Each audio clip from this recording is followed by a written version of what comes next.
about, oh, recording in progress, tell us about the work that they're doing, and I'm going to leave them to give us more of a description of who they are and their work. And we're going to start with Bojana. Over to you.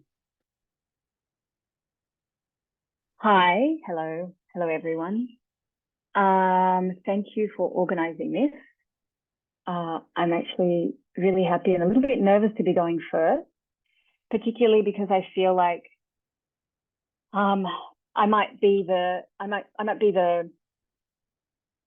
don't know whether I'm going to be the odd one out here, and in going first going to present something that's unexpected, but I'm very much against, as are most of us on our team, against the green transition, against resource control, against anything that's kind of dubbed and marketed as green capitalism. Rather, it's not dubbed and marketed as green capitalism, but it has fancy words that suggest that development and safety and the interests of nature are primary concerns, whereas in all the research that we've done and in our personal experiences, these things are simply, as Alexander Dunlap would say, fossil fuel plus, particularly when we're talking about supply chains and the fact that no mines, no green energy can exist without either coal, oil, or nuclear.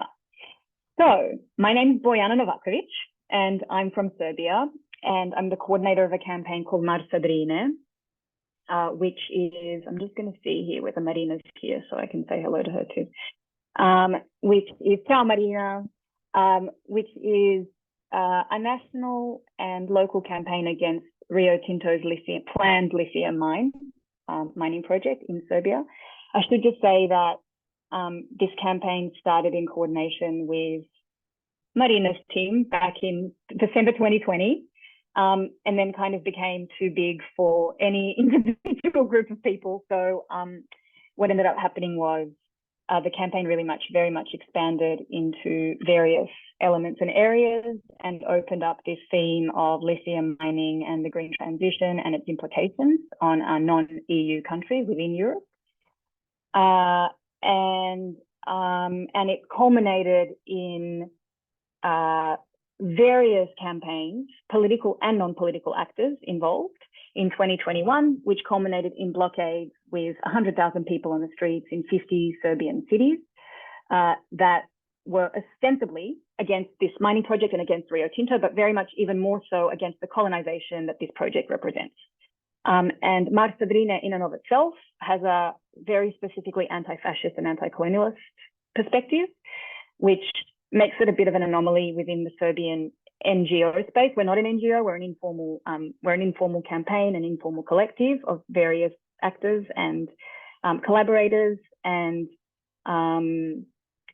yeah, so I've actually been asked, that's Marsa Drine, and I've got pictures, fancy pictures to show you, and I will during my so-called presentation, but I much prefer to kind of talk, and I feel like these are all friendly faces and I'd rather have a conversation than a presentation. So I've kind of been asked to speak specifically about what's happening in the EU that impacts other nations. And I'm going to speak specifically about laws that the EU is crafting, which is specifically to do with mineral extraction and more mining and permitting mining companies to dig more and not less. And I want to really preface this with a law just passed, is actually now in the Gazette, called the Critical Raw Materials Regulation. That law, in our perspective, basically legalizes ecocide and human rights violations for the sake of mining profits. It has shortened permitting procedures. It has lessened nature protection. It has absolutely no binding clauses for Indigenous protection of Indigenous lands, whether within the EU for the Sami, which is the only recognized Indigenous peoples in the EU, or outside of it. The law is dependent on so-called certification schemes, which most of the people who we work with outside of the EU, as we're outside the EU as well, are very much against, because certification schemes are just ways for companies to dot the I's and cross the T's for a how-to of environmental destruction. And this law was very much co-signed by everyone from right-wing pundits to centrists to the Greens. And about 36 parliamentarians voted against it. So it was a very popular law.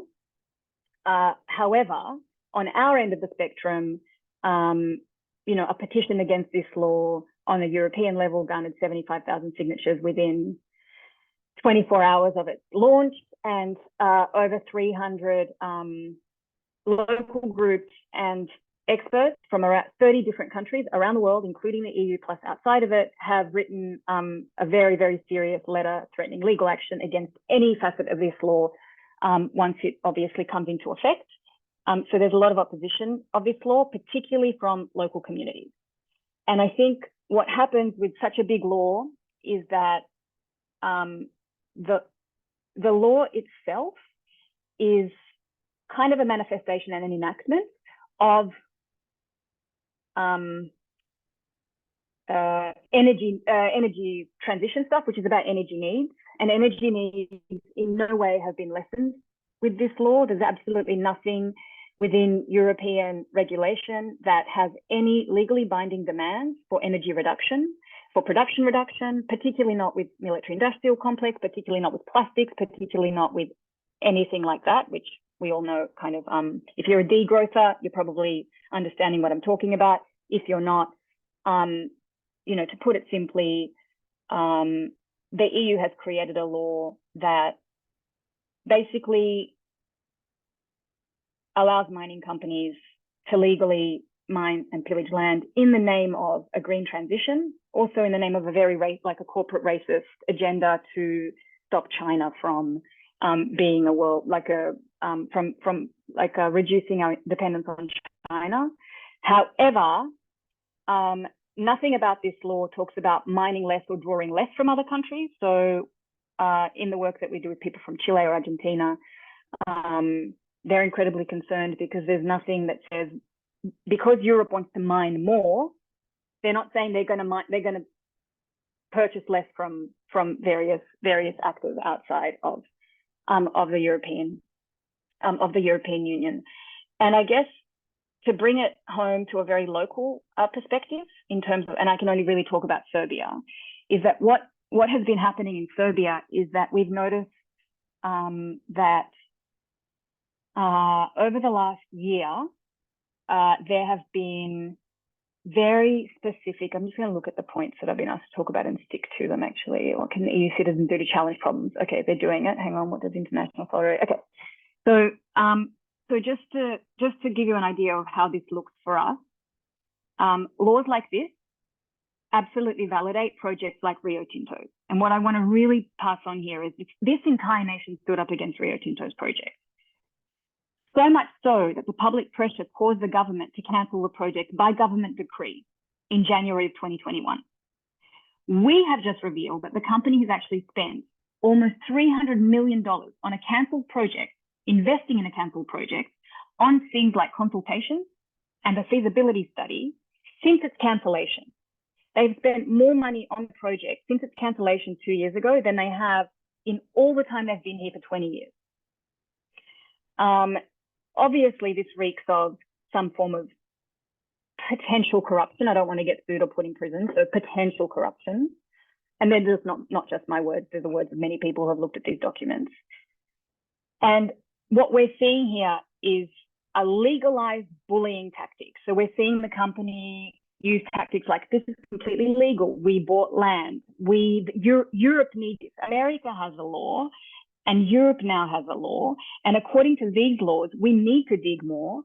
And therefore, you guys don't be NIMBYs, don't be, participate in the solution. And our perspective of NIMBYism and this kind of victim blaming is, sorry, but the NIMBYism here means that people get to eat. Rio Tinto wants to dig on the most fertile soil here. It is in the interest of the Serbian people for the farmers here to protect this land. It is absolutely in the interest of everyone for farmers to protect this land, because it's in our interest, if we're really concerned about the global crisis, to save every bit of green land left. And we're talking about land where farmers have a very unique relationship with the land they till. We're talking about clean water sources, we're talking about clean air, we're talking about forests, we're talking about a lot of this stuff kind of being threatened. And what we're looking at now is Serbia signing documents with with the EU to start creating their own kind of regulations in order to start pushing this project and legalizing it further. Now, sorry, I really, this is all so fascinating and such a rich kickoff. Just wondering if you could sort of wrap up so that we could go to the years. Of course. Well, I'll wrap it up with this. So what we're looking at in terms of the implications is Europe now publicly funds a social engineering project researching the opposition in Serbia. So through the Horizon platform, which is a $90 million project, we have the Vector project, which is a $6 million project, which directly funds scientists, social scientists, to research opposition to this mine. And what we're looking at is being observed, potentially interviewed, although everybody's obviously rejecting interviews from any social scientists that want to research opposition. And the implications are that Europe is spending money on researching how to convince people to either like mining or put up with it, rather than spending money on researching how to mine less. And this is a huge problem with the green transition. This is a huge problem with all this rhetoric of supply chain and greening the economy. And I think, I'll just kick it off with that and leave it at that. And I'm really looking forward to hearing from everyone else. Thank you for being a great timekeeper, Martha. Thank you. That was a good kickoff. Our next contributor is Gail. We think we've got some photographs too. Yeah, feel free to show these photos. I'll explain them shortly. My name's Gail Bradbrook. I'm a co-founder of Extinction Rebellion. Before Extinction Rebellion started, I started something called Compassionate Revolution, which I think is important to say because the journey really was from working in the tax justice movement, having done a lot of work around self-education around economics and the sort of global shit shower of corruption. So Extinction Rebellion was actually just a campaign of Compassionate Revolution, and I think the way the movement spread into 75 countries, I think it did a really good job of smashing through climate denial along with other people.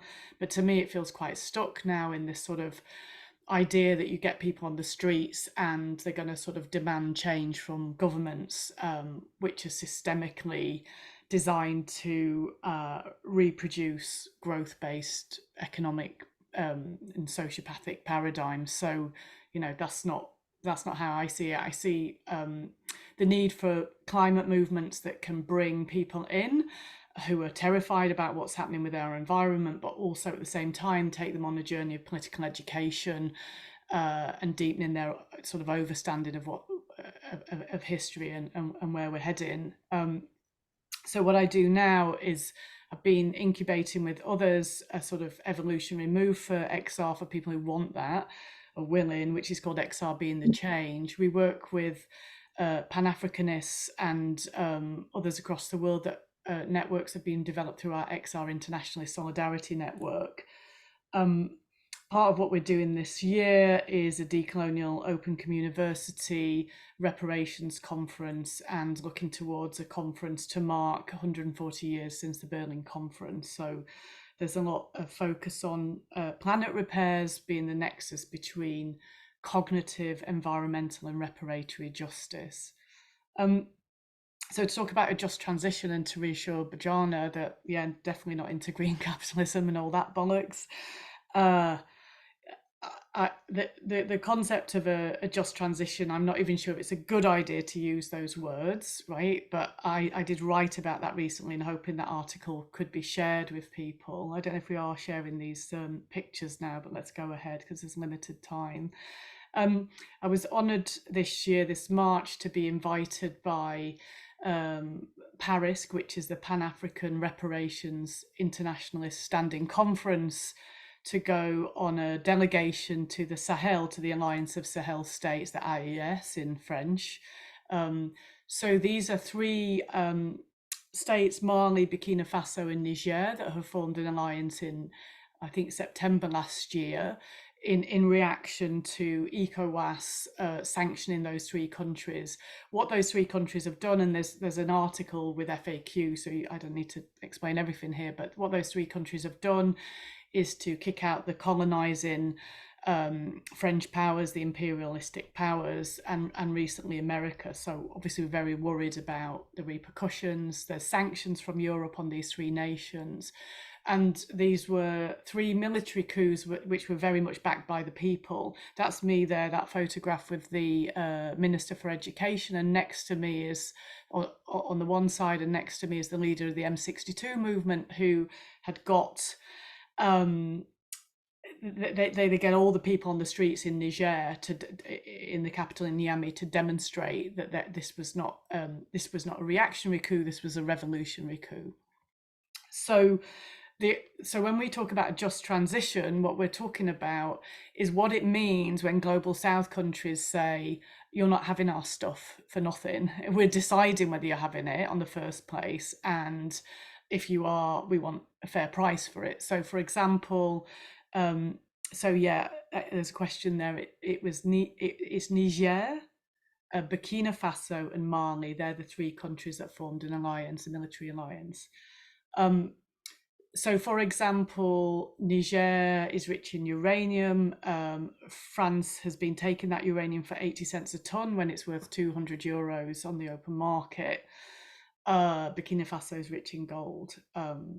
And the other thing that's of interest to me as a sort of just economics campaigner is that Mali has started to default on its debt, and Burkina Faso announced that they wouldn't be paying colonial debt. So it's a very big moment when countries of the global South start to repudiate debts, rather than, in the global North, we would tend to campaign for debt cancellation because it's not for us to be telling countries what to do. But repudiation is certainly the moment that debt campaigners are waiting for. So then what's the role of the global North? Part of the work that we do in XRB and the Change is there's a group led by our young ones called PRAILA, the Planet Repairs Action, Learning, Education Revolution. The idea there is to name and challenge the miseducation system. That by the way, Frantz Fanon, there were others, there's other Pan-Africanist leaders that were very much sort of referenced and in the spaces that we were in. Something that we sort of failed to do in the global North is really acknowledge our sort of abolitionist ancestors. Sorry, I'm jumping around a little bit. So the Planet Repairs Action, Learning, Education Revolution, led by our young ones. This is to tackle the miseducation system. So we're wanting people to come along with us and learn the history of colonization and the struggles that are ongoing and have been generational. And then the idea is finding a way to make local links, to link struggles here from communities here to communities in other parts of the world. So to make this sort of, almost I feel it in my body, a shift from sort of begging our elites to be better. And I'm not saying we shouldn't be challenging them or making demands, but to actually know that the power lies with our family in the global South, and to be turning towards our family in the global South and really making community to community relationships that are based on, true relating and knowledge transfer. So I guess the other role for the global North then is to talk about what just transition really means, power for the global South to say no and own its own resources, and what just peace means, meaning that there is no peace while colonization continues, and that people have a right to do coups or set up alternative zones, or occasionally win elections and not be overthrown by Western powers. So to focus on those agendas, and the final strand, I guess, is just collapse, is to notice that that our systems are in a state of collapse, according to Professor Jen Bendale, that started in 2015. So what does that mean in this time for the global North? There's a way to say that this was never okay. This needs to go away, but the likelihood is it'll collapse into something even worse, some version of fascism, authoritarianism. So there's something about working at a community level to support collapse-aware leadership. So that's the strand of the work I'm doing. That's my time up, folks. There's a lot raced through quite a lot. Obviously, more to sow ideas so that people could ask questions later. Thank you. I know we've asked people who are experts and have decades of experience to condense it all to 5 minutes. Sorry about that, but hopefully we'll be able to open up and have more discussions later. So our next contributor is Shweta. Thank you, Shasha, and good evening, everyone, or good morning. My name is Shweta Narayan. I'm a climate and health campaigner. And also, before I became the climate and health campaigner, I'm still a environmental justice campaigner, activist, working with fence line communities around coal-fired thermal power plant, coal mining, and other chemical and petrochemical areas in India primarily. I'm based out of India. I think the stage is already set in terms of the narrative of just transition. What I'm trying to do, what I will try to do in my next 4 to 5 minutes is to anchor it around the lens of health, and I have a reason for that. In all the conversations that we've heard so far, and I'm assuming we'll be hearing, I think the politics is very clear and very important and very essential, but we still, in my opinion, we feel it's important to kind of see it through a particular lens to bring communities together. And to me, and my case that I'm trying to make here is that if we apply the health lens, which is the and when I'm talking about health, it's not just a narrow understanding of health of people. It's health of the people, health of the planet. And if you bring that lens in our analysis, I think some of the arguments that we are making here becomes even more firm and clear and more easily accessible for people to understand. And why health?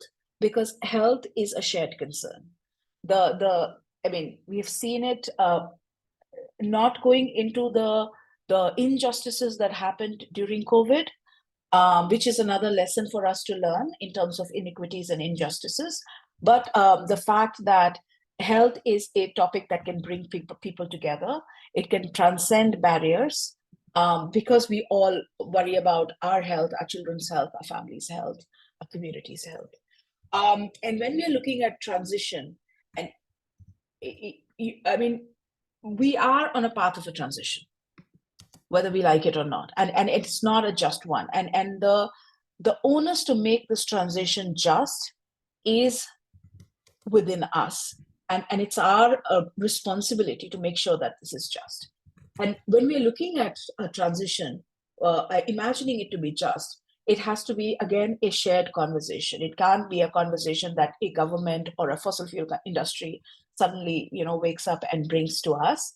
It has to be a community-based, people-owned conversation, which has the participation of workers, which has the participation of impacted communities, which has the participation of men, women, young people, LGBTQIA+ communities, everybody, and of course the indigenous communities.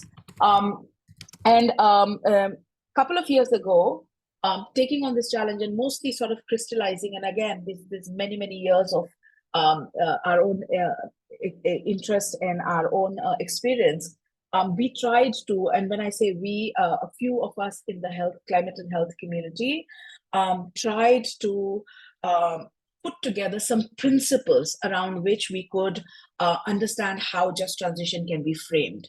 And I would say we were somewhat successful in it. So I'm going to share some of those principles. And again, just to sort of like crystallizing what the labor movements have already achieved in terms of the narrative of just transition, what the environmental justice movements have already achieved in the narrative of just transition. But strangely, if you evaluate all those narratives, while somewhere health was a prime concern because of which the conversation began, health was the most ignored concept towards the end.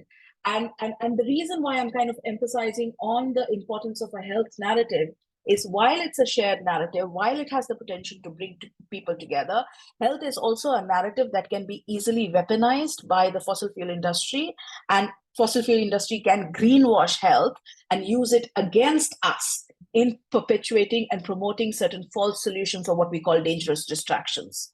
And we're already seeing, I mean, in the climate conversation, we're seeing more and more conversations around either carbon capture and storage, or we're talking about nuclear as a clean energy because it's just carbon calculation that industries are doing or governments are doing, to and then trying to sell it as, because this is going to be a solution for climate, people are going to benefit. So we really need to be wary of those those arguments, but at the same time get ahead in kind of framing the health argument that can be that can, as I said, is a shared concern and can bring communities together. And in terms of the principles that we put together, there were 6 principles that we put together, and I'm happy to share that paper with everybody later. But just to sort of focus on different interest groups in communities and their interests as reflected in a just transition conversation. And these 6 principles are essential in any conversation around just transition, and these are the bare minimum. So it's not like you can choose 3 out of 6 or 4 out of 6, or in fact, it has to be beyond these 6. But to start with, for the workers, especially looking at a transition where workers' rights and their right to a safe working environment and right to unionize is respected, we're looking at any solution or any transition that ensures that workers and their rights are respected, and also keeping in mind that most of the workers that we're talking about who are engaged in the fossil fuel industry that would potentially be transitioned are already extremely their health has been impacted, they're sick and suffering and may not be fit to get into those so-called green jobs, and in that case a dignified form of retirement, so and at the cost of the companies. So that's what we are sort of like defining our space for workers and more. For communities, most of the communities that are impacted by fossil fuel interests are not even employed directly or indirectly by the fossil fuel companies. So in that space, when we think of community, it's much more wider than people who are directly employed or are on the payrolls of the industry. And we're talking about remediation of land. We are talking about restoration of traditional livelihoods. We're talking about restoration of people's health, because people's health, beyond workers' health, it's communities' health that are often impacted because of poor air quality, toxics in air, water, soil, and food. And again, the principle is very, very clear, and we have the polluter pays principle enshrined legally. And it is on the grounds of the polluter pays principle that we are talking about remediation and restoration of ecology and health. What is often missed out when we talk about transition, because of the narrow perspective of a transition is jobs versus jobs, is the social, physical, and mental well-being of people. And that would mean that the current fossil fuel economy is exceptionally violent to particular community groups, particular interest groups, to indigenous people, to women. We have several reports of how, especially the gender-based violence are perpetuated in mining or refining communities. So when we are talking about transition, it's not enough to replace jobs versus jobs. That's not even acceptable. It is about this the distorted view of society that we have needs to change, and people's well-being, physical, sexual, mental well-being has to be prioritized, and the impacts that have happened so far have to be repaired. So it's not enough to say that the future economy will have all these principles. The fact is that there are people who are currently being impacted, and they need that healing and that repair. And that investment is needed for that. And I can give you examples later, but there are some really, really shocking examples of what kind of violence and that we are seeing in fossil fuel communities, especially in the global south.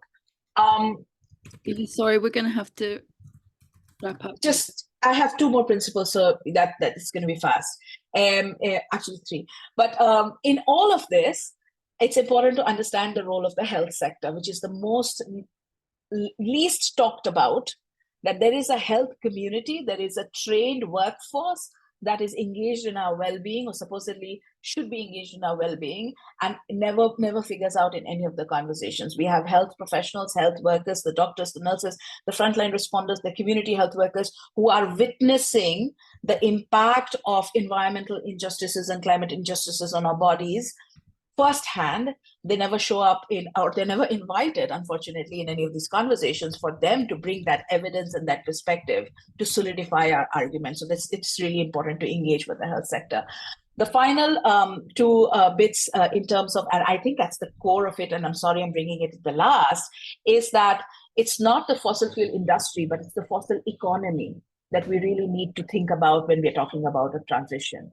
Because especially that the fact that they have marginalized people, people with racial or ethnic minority, and indigenous people, and they have effectively engaged in erasure of culture and cultural identity, and that needs to be repaired. And any transition must recognize the pitfalls of an extractive culture. That means a transition cannot be just if the solutions are based on the same principles of extractivism and marginalization and discrimination. I'm going to stop here. Thank you. Thank you so much. We are going to go on to Marina now. Hello, everyone.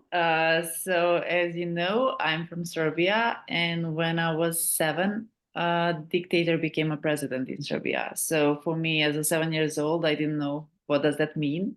But for me, it was really normal because that person, Milosevic, he started a war with our neighbors. We were under sanctions, so it was totally normal to have refugees every day in the school, standing in a line to buy bread and milk and things like that.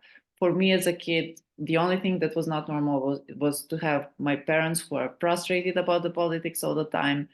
And the only time when they were happy actually and had some hope was the time when they were coming back from the street protests. So all my childhood, I spent wanting to go on the street protests. And when I was 5th grade of primary school, I was finally old enough to go every day after school with my whistle, and I felt like I'm doing something for the great cause. After 10 years of that, we actually made a street revolution.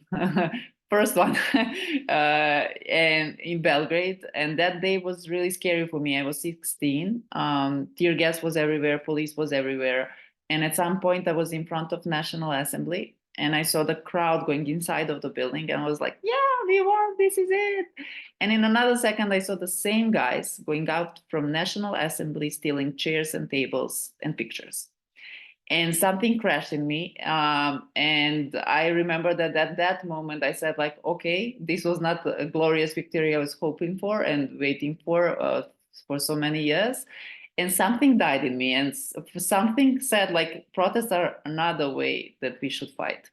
After many years after that, I was studying philosophy, realized that I cannot read books. Reality was still pretty much messy.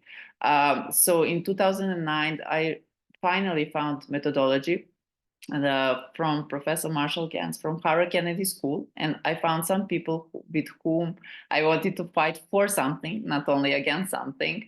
And since 2009, for 10 years, I was growing as a community organizer. But then again, I realized something was missing. I again felt this pain in my stomach, because whatever you do as a community organizer, you all know that we are doing so many things, but you are always in some small campaign and you want to change the world, but you are doing on one topic and you cannot have reach that is huge and things like that. So Because of that, I decided with my partner in crime to make another organization that will mix community organizing on the ground and digital organizing. And this is what I do today. Kreni Promeni is organization that I'm leading. And after 4 years, we have around 10% of people in our mailing list. Many people are following us because we are really trying to work things, work on issues, bringing legal solutions on it, and things like that. Why is that important for you today? Because everything that Bojana said, like she said, she's another partner in crime back in 2020 when we started the whole fight against lithium mining and Rio Tinto, and she said, how evil is that? We were not aware of what kind of bite is that. But after a while, after 1 year, when we had 300,000 people who were signing petition, we realized that people are really scared, but they don't know how to fight back. So what we did, I'm gonna just give you a little bit of ideas how we organize people. So what is the tool, community organizing tool to fight for a better world?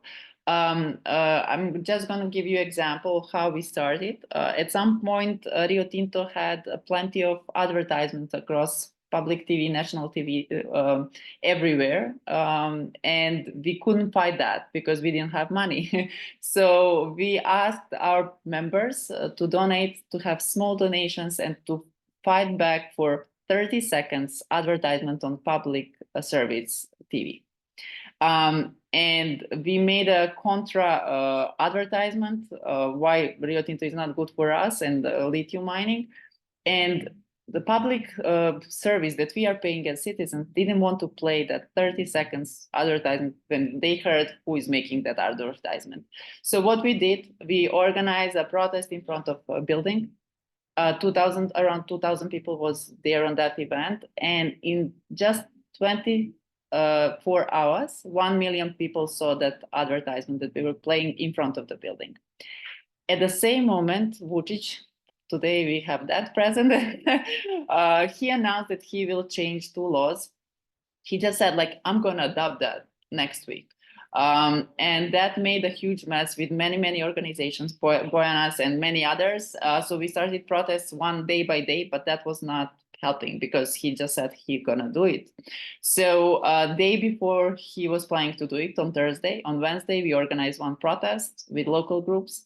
And we said, if he adopt that law, we will go and blockade the highways, never done before, on Saturday. Of course, he did it on Thursday. So we had to do it on Saturday. And it was, again, scary movie. We got information that we're going to be arrested. And our strategy was like, people should come from different spots on the highways, because if we are coming from one place, they can easily stop us. Bojana had a huge role in like coordinating people on the social media and everything else.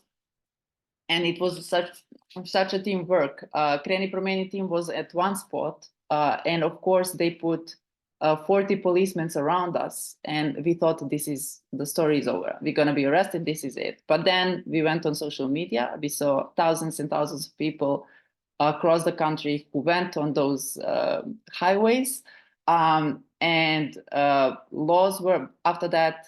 In 2 weeks, President called us and he said, what should I do in order for you to stop the blockades? So because of that, today we don't have Rio Tinto formally speaking. And yeah, this is one example of how we can fight back against evil laws. I'm going to stop here. We have a few photographs of Sorry, that. I was speaking because I couldn't do it when I spoke. I just put a photo of the big blockade so people can see. Yeah, that's amazing. Thank you.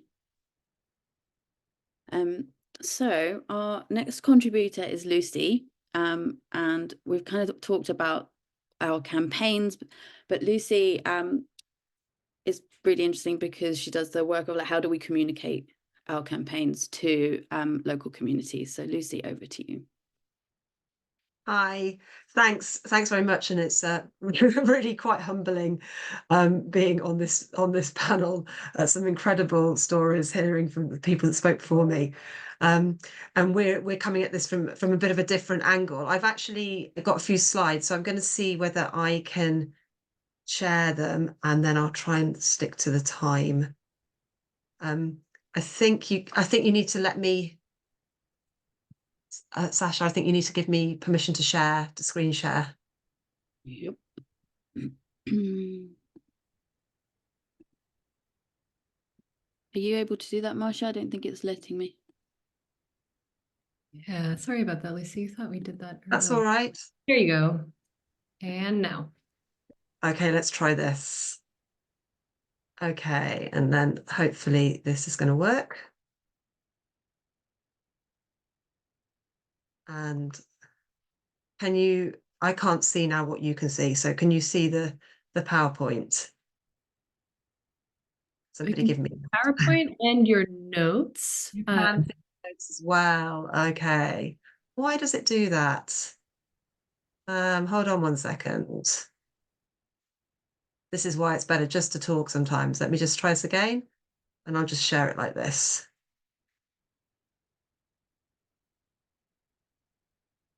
Okay. So I'm just going to share it in this view, which is a little bit messier, but it should work. Let me make it bigger. Okay. Does that work for you? Can you see this? Yes, sure. Yep. Looks good. Yep. Okay, great. I'm just going to very quickly then, it's trying to tell now, kick me out of the meeting. I'm going to very quickly just say where I'm from and what we do, and then I'm going to give you a little bit of a background about why we're doing what we're doing in the way that we're doing it. So I'm Lucy Holdaway, and I come from an organisation called the Local Storytelling Exchange. We're relatively new. We're just about 2.5 years old. And we were set up really to shine the spotlight on stories of individuals, of communities, of businesses across the UK who are doing things towards a more sustainable future. And we were set up deliberately to try and get more coverage of, and I use this in inverted commas, normal people. So what we understand to be a kind of quiet majority of people that really care about the nature, environment, and this transition being fair, but aren't the people that are going to take to the streets. So they don't see themselves kind of represented as part of an environmental movement. And so we were set up to try and shine the spotlight on those people, and show how the desire for a more sustainable future is really high up on the priorities of the majority of our population. And this next slide just gives you an idea about why this is necessary. So these are all headlines from the UK just over the last few months, and you can see that the way that most of the population, so not the people on this call, but most of the general population, consume their understanding of what's going on with the climate, with environment, with the transition from national news, and that national news tends to be highly polarized, quite politicized. It tends to look like no progress is being made, and it also tends to be catastrophic. So either catastrophic on your pocket or catastrophic in terms of the impacts of the climate. Now, we're not trying to minimize the impact of the climate crisis whatsoever, but what we understand from our from behavioral science is that in order to drive change, then people need to be able to have some agency and see some action through where they are now to a different future, and that the kind of warning side of things has only a short-term impact and doesn't necessarily sort of drive that longer term change. So we felt that we needed to find different ways in which to communicate the changes that are happening around the climate. And the way that we are looking at this is that we see storytelling as having the opportunity to either catalyze, so speed up change, or to slow down change. And certainly those headlines before show the kind of the ways in which they can potentially slow down change. And we wanted to find ways in which to make this news about the climate, news about change that's happening, as much more relatable, and to show where it is that people that look like you, whoever you is, are already leading change at that local level. So giving more coverage to those local stories. We thought that that if you can show change that has got people at the center of it, so it's relatable, that is action-based, so it's about showing a route through, not about being blindly optimistic, but showing a route through the challenges that are facing us, then that can inspire others. It can show where leadership is coming from, and it also then shows our decision makers around us the demand for change that is there. I just wanted to give you a couple of examples that kind of explain in action what that looks like, and I've chosen a couple of different things that typically get reported in one way in the UK environment. So this first one is about flooding. We've had an enormous amount of flooding over the last few months in this country. The kind of national coverage that flooding gets is very impact focused. So the sort of catastrophic impact it has on people's lives, but it is also quite angry and bleak. So there's a lot of coverage of the farmers and their devastation over the crop, the impacts that it's going to have on the crops that they're farming.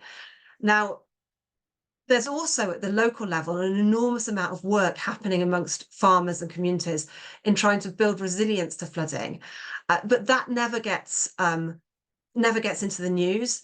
And so if it doesn't get into the news, then there's no sort of portrayal of the different routes in which we can take, which are where the solutions are already there in order to try and protect ourselves from these types of events.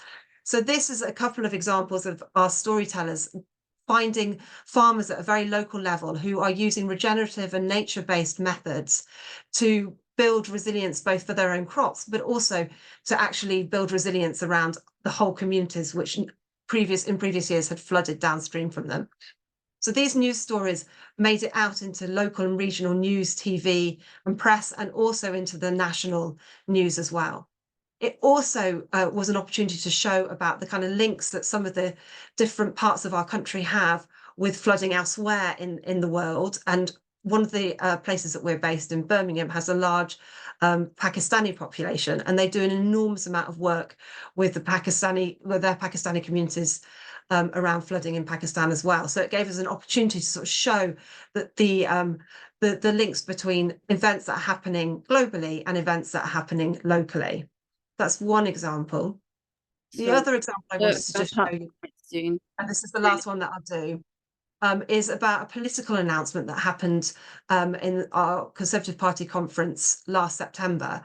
Now, a lot of the political announcements, there's a huge level of despondency in this country around trust in politicians to be able to do anything that will benefit people in their everyday lives. And so these political announcements often seem remote and people don't see the relevance for them necessarily in their immediate life. So our Prime Minister, Rishi Sunak, announced a series of U-turns on a whole range of net zero pledges from insulating homes all the way up to investing in wind farms. Our storytellers tried to turn those announcements to show what that meant for people in their local areas. So in Birmingham has a high level of fuel poverty and a high level of rental property. And they ran a series of articles around homes that had been retrofitted by their landlords, very simple insulation measures, and the impact that had on people's lives, to show the sort of demand for, we want these measures to be there. We want to be able to, we want our landlords to have to make our homes a better and safer place to live. In the northeast, which is a very different area of the country, that's an area where there are big wind farms that are being built, and it's an area of industrial growth around the transition. And so the storytellers there focused on the mayor and the chambers of commerce that responded to the Prime Minister's U-turn, saying, hold on a second, we are finding a way through this, and we're actually developing a whole industry around a more sustainable future, and you're slowing us down. So that just shows a little bit about how you can take national announcements and make them very relevant locally. And I'll just pause there. So a bit of a different sort of approach to the speakers before, but a little bit about how some of the ways in which we tell those stories. Thank you, Lucy.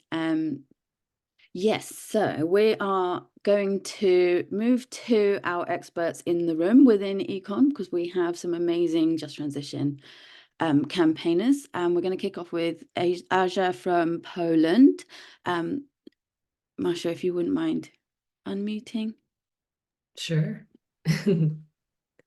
So this is actually, I'm passing it to Asha. I'm not sure if you said Masha. We have a lot of names that rhyme here. We only have names that end in Asha in this organization. Okay, so I will share the screen. Or not. Or not.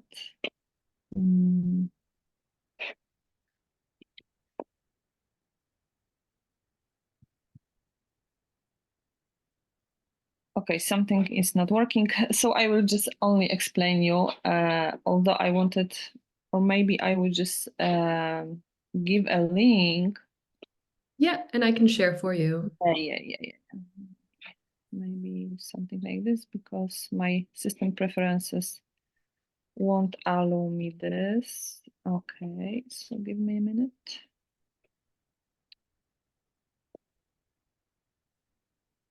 And here's the link.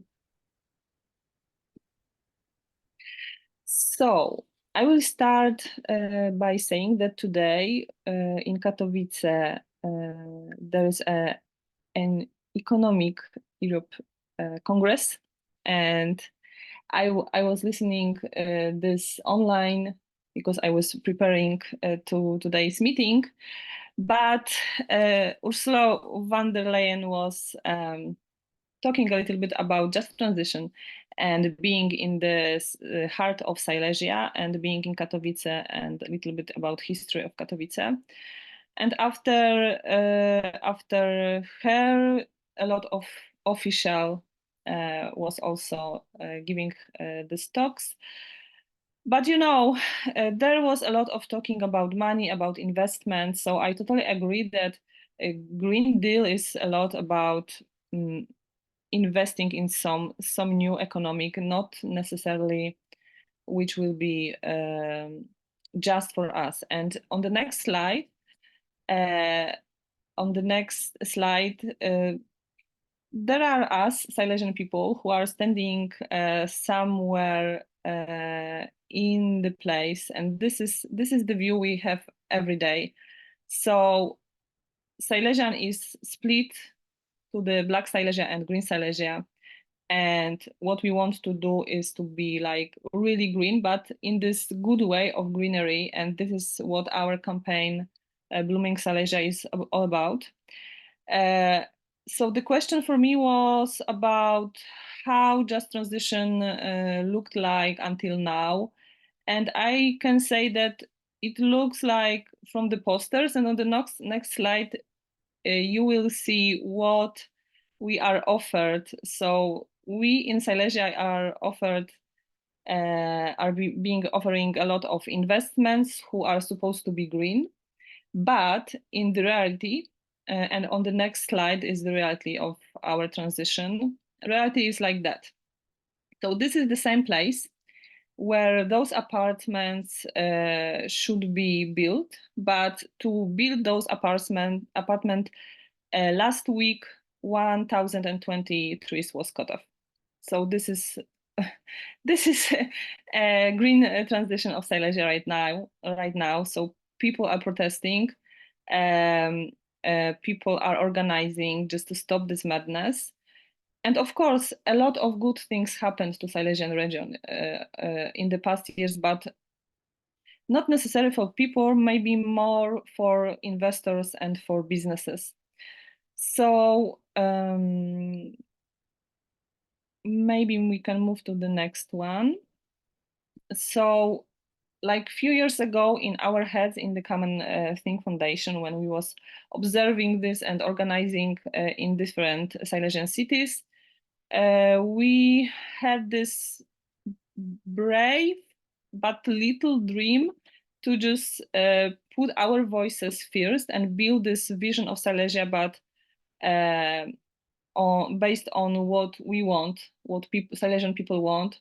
Because in the history of Silesia, it was always like that someone from out there was telling us what our land should be about, what our houses should look like. And they were not listening to Silesian people because historically Silesian people was workers, simply people who are just only there to work, make like go to the coal mines, work in the hard industry, and all the intelligent people was from Warsaw, from Germany, from somewhere else, but not here. So the goal of our campaign, Blooming Silesia, is to put our voices first and just tell what we want. And to do that, we started the campaign officially. We started the campaign in February, and in March we showed the Silesian region our demands. And the picture is from the day when we had the press conference, and we just wanted to tell, okay, we will be working for almost a year to write down all postulates, all demands, our vision of Silesia, with the place where people's voices are like really listened.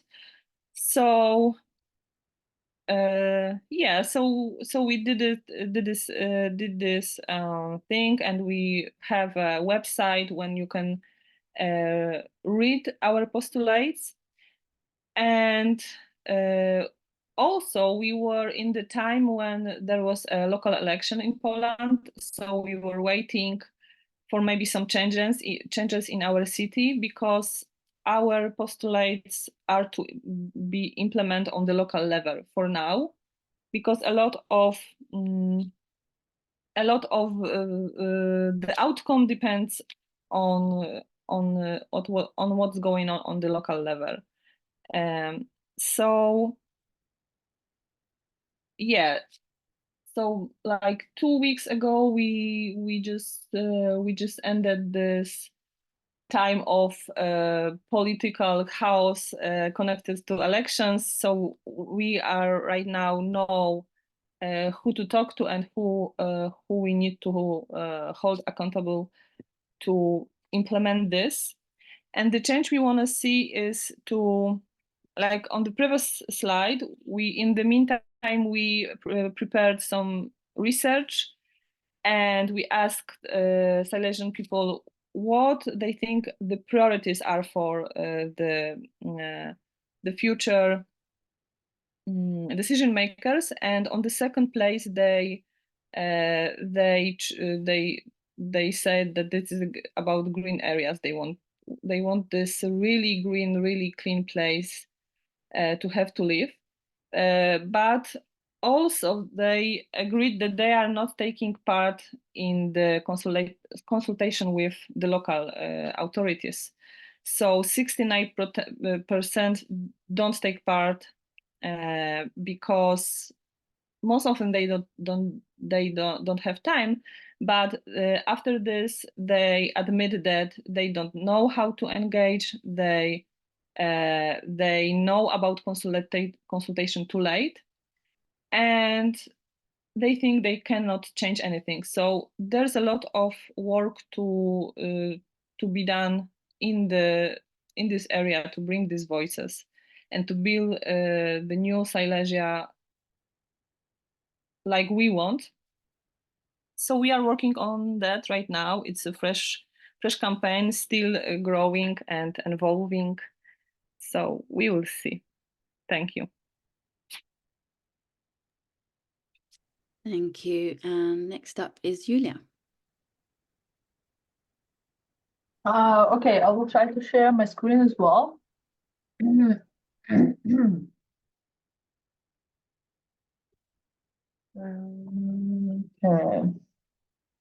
Yeah, okay, so my name is Julie and I'm a tenant organizer in Ostrava.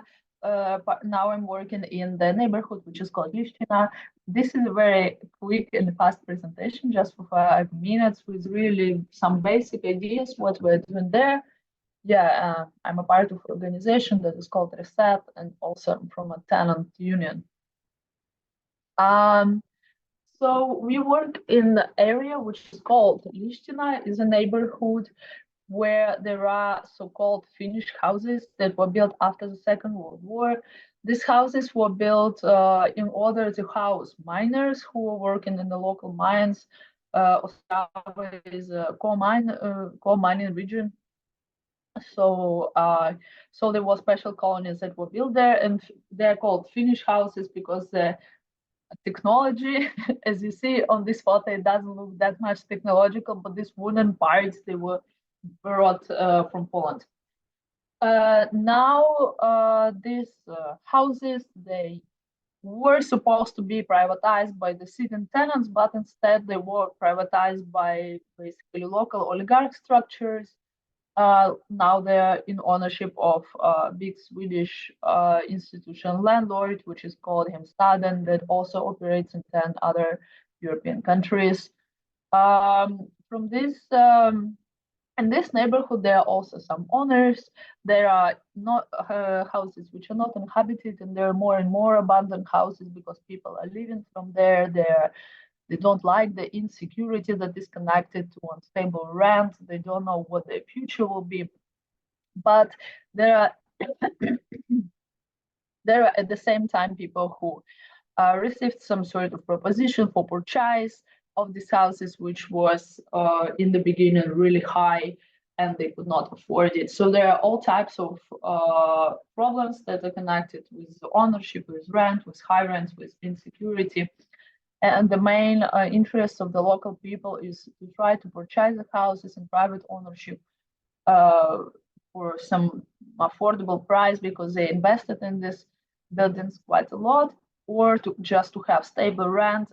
Majority of them are pensioners, so they just want to finish their life in calmness. So these houses, they used be owned by the miners, by the mines, by the mining companies, how I told already.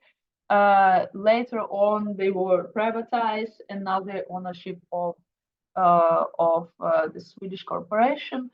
What we are doing there, we're trying to organize these people to have the negotiations with Hemstaden, which we did in the end, but we also try to show the life of these people, and we also shoot some portraits of several people. Some of them are also former miners who are telling the story how they came there, how they were living, and how they end up in a situation of very precarious, unstable, expensive rent and insecurity.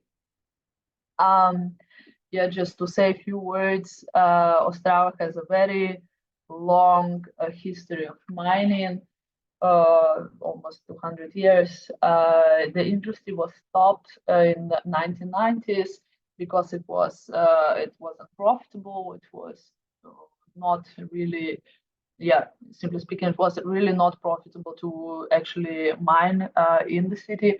So of course it was connected then to rapidly growing unemployment. There were some state measures that were happening, like early retirement or state subsidies, but in general, Ostrava is quite poor region. It still has quite high unemployment, also because of this transition to post-coal economy. What we are working with, because we are working in the topic of housing, we want to show that the transformation of economy means also transformation of housing, that the former miners colonies like Lishtina, which you can see also on all these photos, it became uncared for. The future is unclear. There are more colonies like this in Ostrava region, Moravsko-Slavsko region. So these colonies, of course, they used to house, let's say, main actors of industrialization, the miners. It was maybe the same in Poland. It was proud to be a miner. Now these colonies became unprofitable financial assets for global corporation. They don't know what to do with this, and they, by the fact that they themselves don't know what to do with this because they're so unprofitable, they also put the tenants in insecurity situations. So by this organizing, we also want to show that economical transformation is very closely connected to the change in housing conditions of the working class in this case, working class that used to work in mines. So yeah, the local tenants live in insecurity and poverty, people who in the end somehow manage to buy the houses. They are now, because they're on pension, they now live with, let's say, €7 per day, which is not really a lot of money. So the purchase of the house put them in poverty. And yeah, this is the woman actually who in the end purchased the house and has €7 per day is our organic leader, who you see with me on the photo. So she can tell maybe a lot how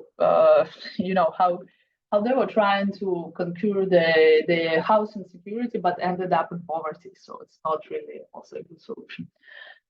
Yeah, we organized there. We had some demands. These demands were mainly about the clear information about the future of the colony, Lishtina, adequate price for those who want to purchase the house, a stable rent for those who cannot purchase the house. So sorry, Yulia, you're going to have to wrap it up.